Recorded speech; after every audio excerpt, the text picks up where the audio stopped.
ఆయన రాజ్యము అంటే ఆయన అధికార పరిధిలోకి మనం వచ్చి ఆయన అధికారానికి మనం ఒప్పుకొని ఆ ప్రభు యొక్క ఆత్మ ఆయన వాక్యము మనలను నడిపించే విధంగా మనము జీవిస్తూ ఉండటం.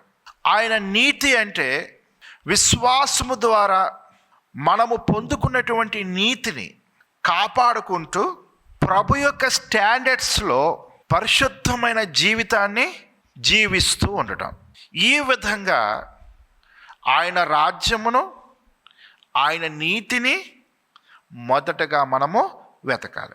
ఇలాగున మనము జీవిస్తున్నప్పుడు మనకున్న పనులన్నిటినీ కూడా అవి ఎంత కష్టమైనవి అయినప్పటికీ కూడా ప్రభు వాటిని సులువుగా మార్చేస్తారు.